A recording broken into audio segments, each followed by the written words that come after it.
ये last part of video है 69th BPSC के सॉल्विंग को।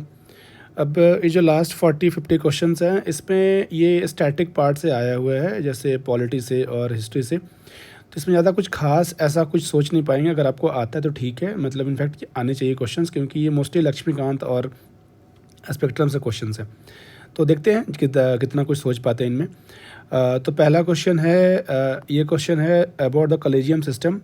तो ये कॉलेजियम सिस्टम में पहला वाला बोल रहा है कि is a 5 member body which is headed by the incumbent CJI and comprises 4 other senior most जजेस of the court at that time. ठीक है, आता है तो बट ये चीज़ हमें मालूम होना चाहिए, सबको मालूम होता है कि जजेस of the Supreme Court and high courts are appointed only through the collegium system. ये बात सही है, और कोई सिस्टम नहीं है। तो अगर 3 मालूम है तो हम 1A और B को कट कर लेंगे। बाकी ऑल्सो सेकेंड पार्ट जो है, the parliament by law has evolve the collegium system, ये बात गलत है। इनफैक्ट एनजेएसी की बात आई थी, बट एनजेएसी में जो आया था कि इसमें कॉलेजियम सिस्टम को बंद करने की ही बात आई थी। तो कॉलेजियम सिस्टम जो स्टार्ट हुआ वो कन्वेंशन से स्टार्ट हुआ है, वो सेकंड जज केस और थर्ड जज केस से। तो सेकंड इज़ क्लियरली रॉन्ग। बाकी पहला वाला सही है, क्योंकि कॉलेजियम सिस्टम में इतने सारे मेंबर्स होते हैं। इसका आंसर यहाँ पर आपका D 1 और 3 हो जाएगा। सेकंड नंबर 102 है।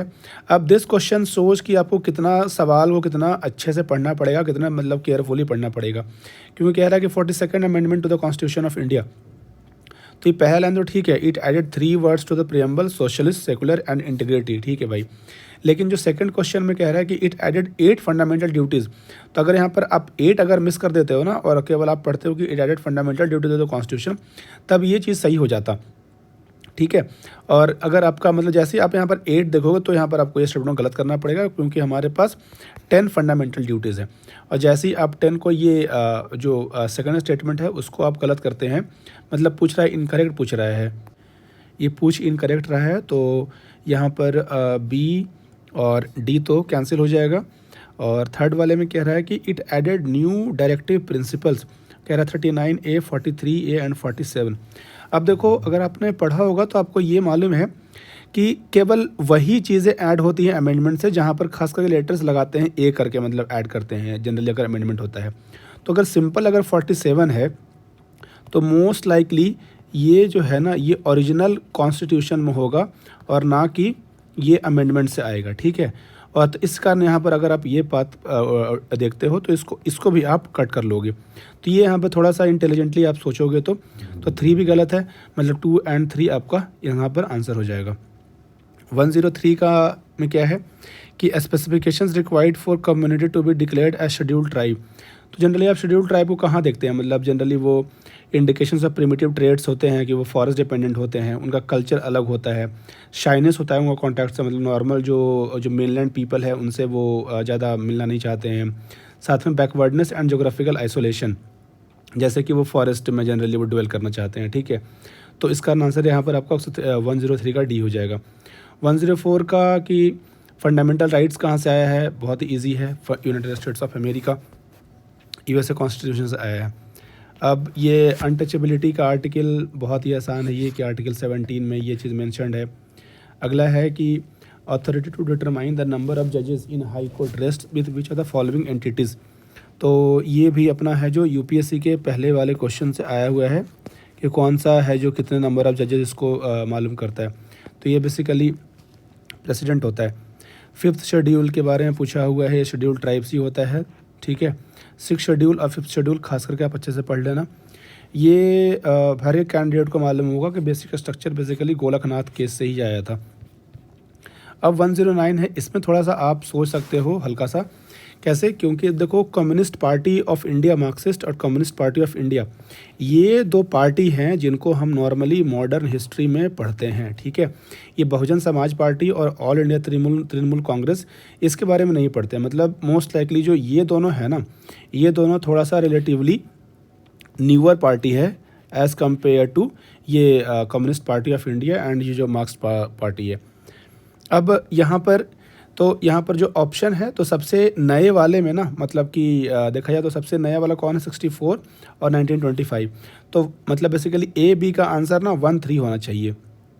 ठीक है, तो इस चीज़ में अब मेरे पास केवल यही मालूम है कि भाई कम्युनिस्ट पार्टी ऑफ इंडिया है जो वो ज़्यादा पुराना है एज़ कम्पेयर टू, क्योंकि सीपीआई से सीपीआईएम आया होगा ना, तो इस कारण 1-3 में अगर चूज़ करना हो कम्युनिस्ट पार्टी ऑफ इंडिया का, तो इन दोनों में से चूज़ करना हो तो मैं इसको चूज़ कर रहा हूँ, क्योंकि सीपीआई से ही सीपीआईएम आया होगा, इसी से टूट कर किसी का फैक्शनिज्म बन करके। तो जैसे ही मुझे मतलब कि ए का यहाँ पर 3 चूज़ करते हैं, मेरा एक ही आंसर यहाँ पर डी का यहाँ पर डी आंसर मिलता है। साथ में अगर आप थोड़ा सा सोच पाओ कि जो ऑल इंडिया तृणमूल कांग्रेस है ममता बनर्जी का, ये बेसिकली ये 1990s में मतलब कि ये बना था पार्टी ये वाला, अगर आपको तो कुछ आइडिया होगा पॉलिटिक्स का तो ये यहाँ पर 1998 यहाँ पर ये है, तो डी का 4 भी आप देखोगे, सॉरी डी का 2 देखोगे तो आपका यहाँ पर आंसर डी ही मिलता है। अगला में क्या है कि under which article the speaker can allow any member of the house to speak in his mother tongue. अब देखो बाकी आर्टिकल्स के बारे में आपको मालूम है ना, तो आप उनको एलिमिनेट कर लो। जैसे आर्टिकल 110 के मुझे मालूम है कि ये जो है ये मनी बिल के बारे में है। आर्टिकल 122 के बारे में क्या है कि court should not interfere in the working of parliament of India. तो अगर ये दोनों के बारे में मुझे मालूम है तो बचा केवल यहाँ पर आर्टिकल 120 ही ना, और यहाँ पर डी में करा बोथ एंड भी, तो ये तो वैसे भी कट कर दो, क्योंकि जनरली एक आर्टिकल एक ही टॉपिक के लिए मेंशन करता है, ऐसा नहीं है कि 2 आर्टिकल दूर दूर का आर्टिकल सेम टॉपिक के लिए बात करेगा। तो डी तो सबसे पहले यहाँ पर कट कर सकते हो लॉजिकली। अब आते हैं 111 पर, ये अगेन ये क्वेश्चन यूपीएससी का पीवाई की क्वेश्चन है कि फॉरेन एक्सचेंज रिजर्व में क्या क्या होता है, ठीक है। तो यहाँ पर ऑल ऑफ द अबव यहाँ पर आंसर होगा। अब 112 के बारे में कह रहा है रूल्स ऑफ ओरिजिन। अब इसमें अगेन जो रूल लगाओ कि जो जनरल वर्ड्स होंगे, जनरल लाइंस होंगे, वो जनरली सही होता है, ठीक है। अब पहले के बारे में बोल रहा है कि rules of origin are the criteria needed to determine the national source of a product, ठीक है। मतलब ओरिजिन से लग रहा है कि नेशनल सोर्स क्या है, मतलब बेसिकली थोड़ा मतलब कुछ लॉजिकली मैच तो कर रहा है, मतलब ये दोनों वर्ड है ना, तो हो सकता है आंसर हो। बाकी सेकंड कह रहा है rules of origin help the custom agencies to know the regulations and fees and apply to a given product, ठीक है, हेल्प कर देगा, बहुत ही जनरल सा लाइन है। कह रहा है used for the purpose of trade and statistics, फिर ये बहुत ही जनरल सा लाइन है। तो बहुत ही क्लियर कट है कि ये दोनों जो लाइन है बहुत ही ज़्यादा जनरल लाइन है, मतलब कि हाँ भाई हेल्प करेगा तो यूज करेगा। तो सिंपल सी बात है, 2-3 मेरे को ना केवल एक ही ऑप्शन में दिख रहा है, डी में दिख रहा है, इस कारण अपना ये वाला आंसर हो जाएगा। अगला क्वेश्चन है about the infant mortality rate. तो पहला कह रहा है it is the probability of dying between birth and exactly 1 year of age expressed per 10,000 live birth. तो यहाँ पर ये जो नंबर है ना, इसे यहाँ पर यहीं पर मैनिपुलेट कर दिया है कि अगर आपको डेफिनेशन मालूम है कि IMR का, और जैसे ही यहाँ पर आप 1000 कर दोगे, मतलब कि नहीं भाई 1000 पर ये होता है ये डेफिनेशन, तो इससे आपका A और D कट हो जाएगा। अब देखना पड़ेगा आपको कि भाई कौन सा जनरल, क्योंकि यहाँ पर नंबर है ये भी गलत हो सकता है, ये नंबर भी गलत हो सकता है, ये जो यूपी है, ये जो स्टेट का नाम दिया हुआ ये भी शायद गलत हो सकता है। तो यहाँ पर मतलब काफ़ी थोड़ा डिफिकल्ट क्वेश्चन बन जाएगा, मतलब बी और सी में से चूज़ करने पर। बट हाँ, जब 2 ऑप्शन बचे हुए हैं केवल आपको, तो अटैम्प्ट तो आपको करना बनता ही है बिल्कुल, ठीक है। यहाँ पर असली में आंसर इसका MP है, बेसिकली MP में सबसे लोवेस्ट है IMR, सबसे हाईएस्ट है IMR, और MP का 47 है IMR। तो इससे अपना आंसर हो जाएगा C, ओनली 2 and 3। अब 114 क्वेश्चन में है कि human capital as a concept is better explain in terms of a process. तो पहले में कह रहा है कि increasing individuals of a country to accumulate more capital, ठीक है, increasing the knowledge, increasing the skill base. अब लेकिन लास्ट वाले में कह रहा है कि increasing the knowledge, skill levels, capacities of the people of the country. तो ये जो है ना, ये सारे एंगल को कवर कर रहा है, मतलब 2 को भी कर रहा है, 3 को भी कर रहा है। ये बेसिकली सबसे ब्रॉड यहाँ पर आंसर यहाँ पर है। तो नॉर्मली मैंने क्या बताया था कि जो जनरली ब्रॉड ऑप्शन होगा, जो सब चीज़ को कवर करेगा, वही आंसर होगा। तो यहाँ पर इसका मेरा ओनली 4 आंसर हो जाए, क्योंकि इसमें ना 2 को भी कवर कर रहा है, 3 को भी कर रहा है, सबको कवर कर रहा है, जो ऑप्शन नंबर स्टेटमेंट नंबर 4 है जो। अब 115 है। अब अगेन 150 वही एग्जांपल है, कैसे इंटरचेंज करते रहती है BPSC 2 टर्म्स को अगर एक ही क्वेश्चन में लिखा रहेगा तो यहाँ पर 2 टर्म है, एक है इंसॉल्वेंसी, एक है बैंक करप्सी। तो यहाँ पर BPSC ने किया क्या है कि जो पहला लाइन है बैंक करप्सी के बारे में और सेकंड लाइन है इंसॉल्वेंसी के बारे में, तो जो बैंक करप्सी का डेफिनेशन है ये बेसिकली ये वाला डेफिनेशन दे दिया है, और जो इंसॉल्वेंसी का जो डेफिनेशन है ये बेसिकली ये वाला दे दिया डेफिनेशन, ठीक है। यहाँ पर जस्ट इन्होंने स्वैपिंग कर दिया है, तो यहाँ पर 1 2 दोनों ही गलत हो जाएगा। तो 1 2 जैसे ही दोनों ही गलत कर देंगे तो मेरा बस सिंपल आंसर बच जाता है सी, ठीक है। और ये आपको कैसे मालूम चलेगा कि भाई इन्होंने स्वैप किया कि नहीं किया है, इसमें आप कोशिश करो कि जो बैंक करप्सी का डेफिनेशन जो लिखा है इसको आप इसमें फिट करके देखो और इसका डेफिनेशन आप इसमें फिट करके देखो, और आपको लगता है कि ज़्यादा लॉजिकल साउंड कर रहा है वो एक्सचेंज करने पर, तो इसका मतलब है कि स्वैपिंग किया हुआ है बीपीएससी ने डेफिनेशंस का। अगला है इंडस्ट्रियल पॉलिसी रेजोल्यूशन, ठीक है भाई, आता है तो ठीक है, नहीं तो आगे बढ़ो। अगला क्वेश्चन है प्रोडक्शन लिंक्ड स्कीम इंसेंटिव, ठीक है। तो पहला वाला तो बहुत ही जनरल सा लाइन है कि this scheme offers production linked incentive to boost domestic manufacturing. हाँ भाई, सारे स्कीम तो इसी के लिए लाएंगे ना कि हम जनरल कि हमारा जो प्रोडक्शन जनरल डोमेस्टिक है वो अपना इंक्रीज़ हो। तो जैसे ही आपका 4 सही हो जाता है और ये कह रहा है कि इनकरेक्ट कौन सा है, तो इनकरेक्ट में क्या हो जाएगा, बट 4 अगर सही है तो आप ए कट कर दो और सी कट कर दो, ठीक है। अब इसका मतलब ये है कि 2 तो भाई गलत है ही है, मतलब क्योंकि 2 मेरे पास बच गया है, तो 2 को कैंसिल कर दो और यहाँ पर भी अब बच गया हमारे पास 4 और 3 में देखना है। तो 4 और 3 में कौन सा सही है कौन सा गलत है हमें ये देखना है। तो थर्ड स्टेटमेंट में कह रहा है this scheme shall extend to an average incentive of around 8%। पहला चीज़ तो ये कि भाई ये नंबर कुछ और हो और यहाँ पर इन्होंने कुछ और यूज़ किया हुआ है, ठीक है। और net incremental sales over base year of goods manufactured in India and covered under the target scheme segment to eligible companies for a period of 6 years. तो यहाँ पर एक सेकंड नंबर है जहाँ पर वो मैनिपुलेट कर सकते हैं, ठीक है। तो ये जो नंबर मैनिपुलेट करने के कारण ये शायद गलत हो सकता है, बट स्टिल 4 देखते हैं। The target segment under the PLI shall include laptops, tablets, all in one PCs, servers, ultra small form, ठीक है। तो यहाँ पर ये बोल रहा है इंक्लूड, यहाँ पर ये नहीं बोल रहा है कि यही 5 केवल हैं जो कवर्ड होंगे या इतने साल तक कवर्ड होंगे। ये ज़्यादा जनरल लाइन है जो स्टेटमेंट नंबर 4 है as compare to statement number 3। मतलब 3 में चांसेस गलत होने के ज़्यादा हैं बिकॉज ये भी चेंज हो सकता है, ये भी चेंज हो सकता है। इसी कारण मैं सेफली जो ऑप्शन डी है 2 और 3 मार्क करूँगा और मैं आगे बढ़ जाऊँगा, ठीक है। अब आते हैं क्वेश्चन नंबर 18। क्वेश्चन नंबर 18 में क्या है कि स्वामित्व स्कीम। तो स्वामित्व स्कीम में, ठीक है, पहला लाइन क्या बोलता है कि it is a central sector scheme under the ministry of mines. अब यहाँ पर ये चीज़ है कि मिनिस्ट्री ऑफ माइंस है, शायद यहाँ पर इन्होंने चेंज क्या मतलब करा होगा, ठीक है। तो मैं भी लिख दे रहा हूँ कि मे बी रॉन्ग, अब ये मुझे नहीं मालूम।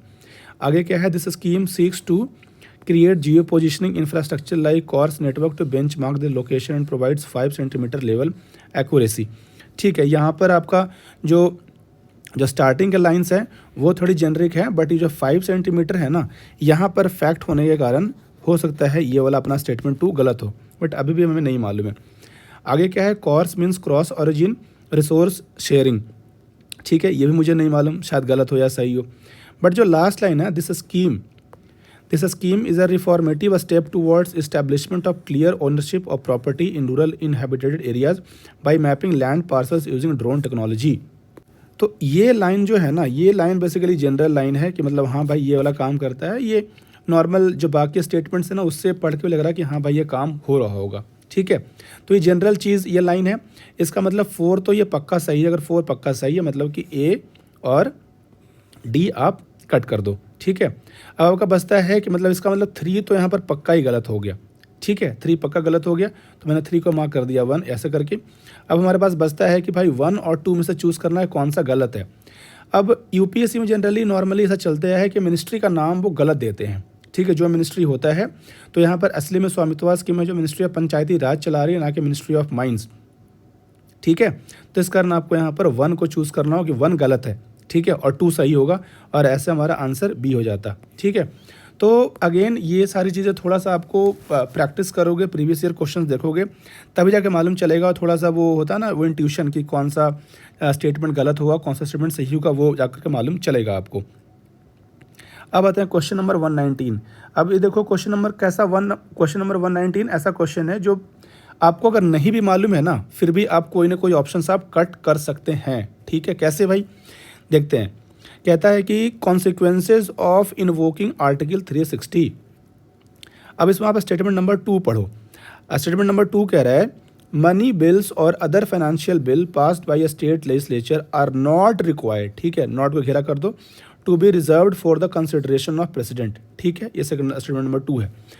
अब आप स्टेटमेंट नंबर 4 पढ़ो कि मनी बिल्स और other financials are to be reserve for the consideration of president after they are passed by the legislature of the state, ठीक है। यहाँ पर कह रहा नॉट रिक्वायर्ड, यहाँ पर कह रहा रिक्वायर्ड। तो कभी भी ऐसा होगा कि 2 और 4 जस्ट दोनों साथ में होगा, ये दोनों जस्ट अपोजिट स्टेटमेंट हैं, मतलब 2 और 4, तो 2 और 4 साथ में तो कभी नहीं होने वाला। अब जो यहाँ पर डी नंबर ऑप्शन है, यहाँ पर 2 और 4 साथ में होगा ना, क्योंकि 1 2 3 4 साथ में यहाँ पर है, इसलिए यहाँ पर डी नंबर ऑप्शन तो बिना कुछ जाने, मतलब मुझे नहीं मालूम है कि 360 आर्टिकल क्या होता है, फिर भी मैंने इसको कट कर दिया, ठीक है। अब बाकी जो स्टेटमेंट्स हैं वो थोड़ा अगर आपको मालूम है फाइनेंशियल इमरजेंसी क्या होता है, तो आप यहाँ पर आंसर ए तक पहुँच जाएंगे। बट मैं ये शो कर रहा हूँ कि कैसे कभी कभी बिना कुछ जाना नहीं आता है, फिर भी कैसे हमें इस चीज़ को हम आंसर तक पहुँच जाएंगे। अब 120 नंबर क्वेश्चन है could potentially contribute to stagflation in the economy, ठीक है। तो स्टैगफ्लेशन बेसिकली ये होता है कि इकोनॉमी है जो वो स्टैग्नेशन फेज पे भी चला जाए और साथ में हाई इन्फ्लेशन भी हो। तो पहला तो होगा ही होगा high inflationary pressures due to increase government spending, हाँ भाई इन्फ्लेशन बढ़ जाएगा तो 1 हो जाएगा। डिक्लाइन इन इंडस्ट्रियल प्रोडक्शन, हाँ भाई स्टैग्नेशन हो जाएगा इकोनॉमी में तो 2 भी हो जाएगा। Decrease in aggregate demand and consumer spending, तो उससे भी स्टैग्नेशन आएगा इकोनॉमी में। लास्ट है appreciation of the domestic currency leading to reduction of export competitiveness, तो ये लास्ट वाला भी क्या करेगा, जो अपना ग्रोथ रेट है इकोनॉमी का ये अपना इसको डिक्रीज़ करेगा। तो इससे आंसर आपका वॉल 1 2 3 4 आ जाएगा। बट ये आपको अगर आपने मृणाल सर का इकोनॉमी पढ़ रखा है तो ये क्वेश्चन ईजिली डूएबल था, बट अगर नहीं किया तो थोड़ा सा टफ है, मतलब ये सोच पाना इस चीज़ को। अब फिर से देखो कि क्वेश्चन नंबर 121 अगेन क्वेश्चन है कि अगर आपको कुछ भी नहीं मालूम है एफडीआई के बारे में, क्या होता है एफडीआई, क्या ट्रेंड रहा है, फिर भी आप कैसे इसको सही करोगे। अब आप ये देखो कि 2 ऑप्शंस हैं जिसमें कह रहा है कि पहले में कह रहा है कि इट हैज़ डिक्रीज्ड, ठीक है, पहली बात तो ये कह रहा है, और 4 में कह रहा है इट हैज़ डिक्रीज्ड, ठीक है।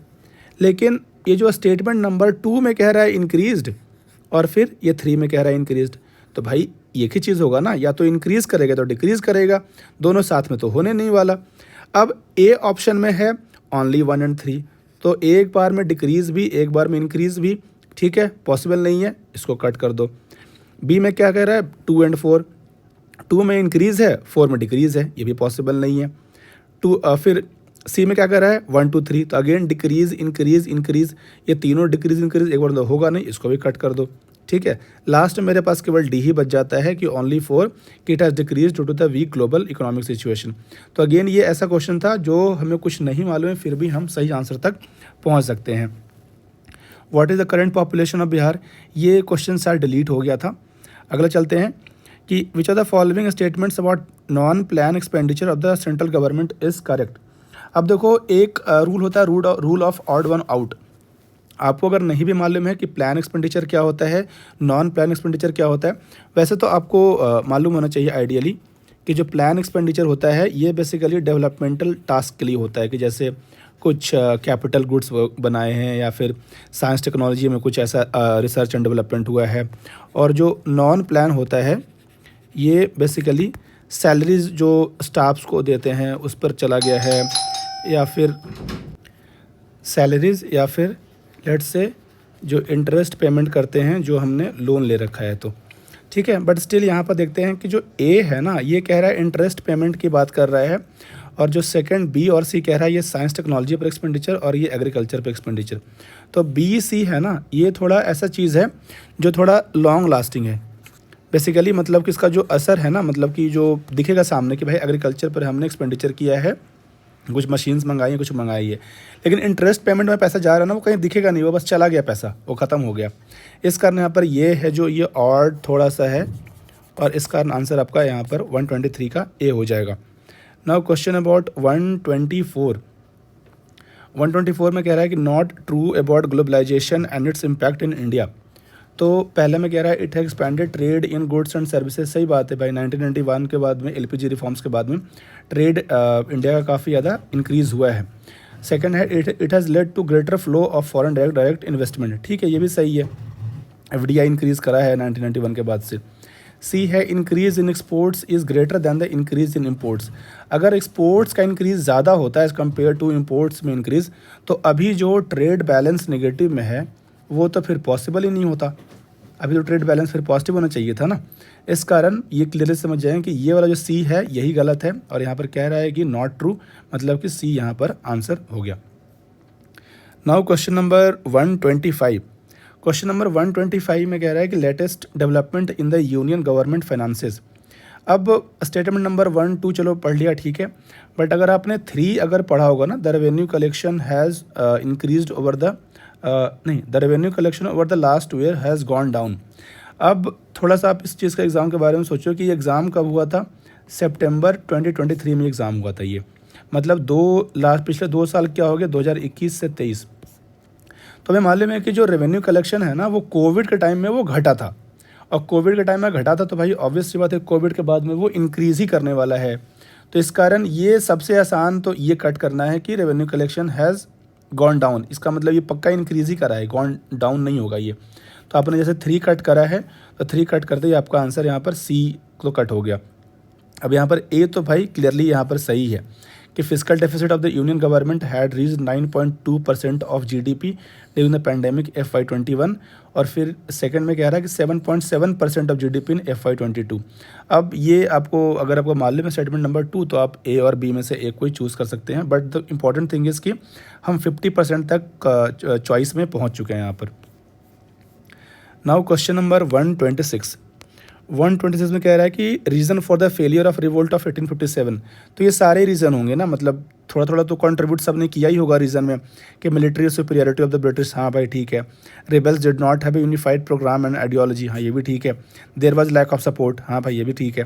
तो kind of all is answer यहाँ पर होगा। 127 कि यहाँ पर का जो आंसर ये काफ़ी स्टेट पीसीएस और ये में रिपीटेड है कि जो बत्तख मियाँ थे उनके कारण गांधी जी का लाइफ सेव हुआ था।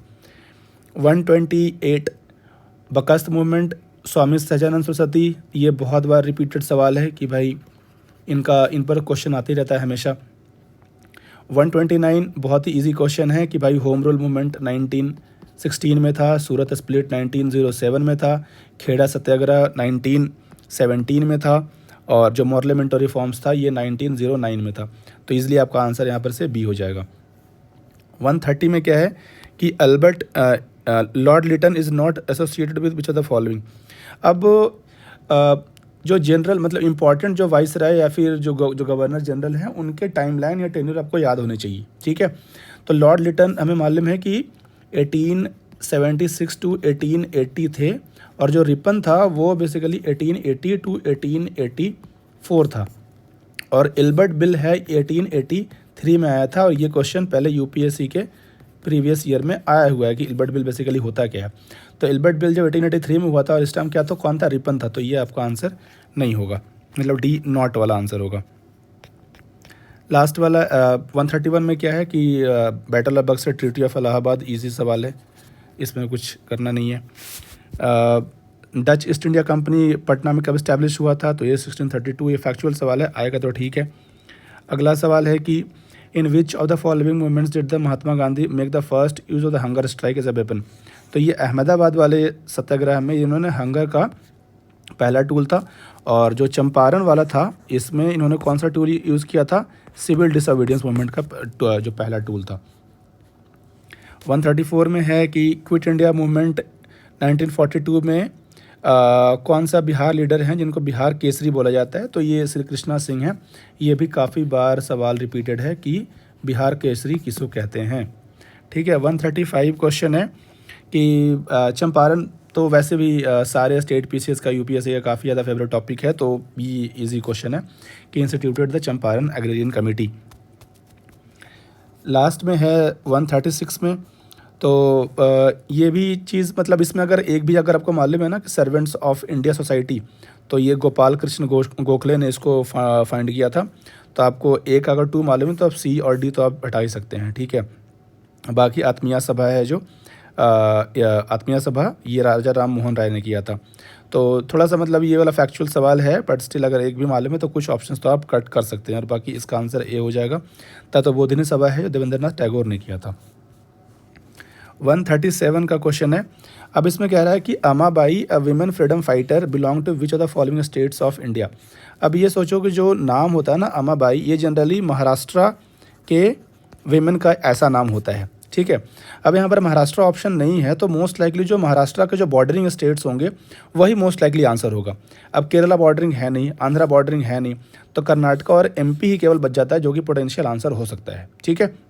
यहाँ पर असली में आंसर यहाँ पर इसका कर्नाटक है। 138 में क्या है कि विच of the following was not the member of the cabinet mission. ये बहुत बार रिपीटेड क्वेश्चन है कि भाई कौन सा 3 मेंबर को हमसे रट्टा मार के रखो, और उनमें तीनों का रोल क्या क्या है वो भी याद होना चाहिए अब तो, ठीक है, कि उसमें से कौन चेयरमैन था और कौन क्या था। जो यहाँ पर जे एंड्रयू यहाँ पर मेंबर नहीं था।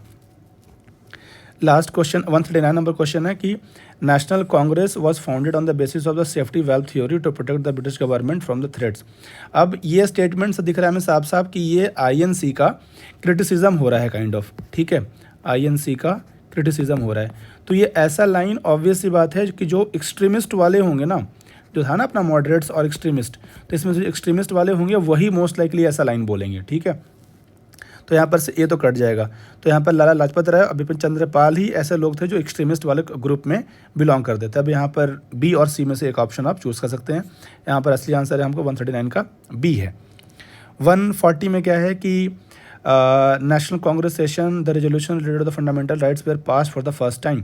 यहाँ पर कराची सेशन आंसर है, बट यहाँ आपको ज़्यादा कुछ आता है तो ठीक है भाई, नहीं तो ठीक है। तो इस तरीके से मैंने तीनों पार्ट में करके 69 बीपीएससी का कवर कर लिया है। कोशिश करते हैं कि 68 बीपीएससी और 67 बीपीएससी के क्वेश्चंस को भी इस तरीके से सॉल्व करके नए नए तरीके से सॉल्व करने की कोशिश करते हैं।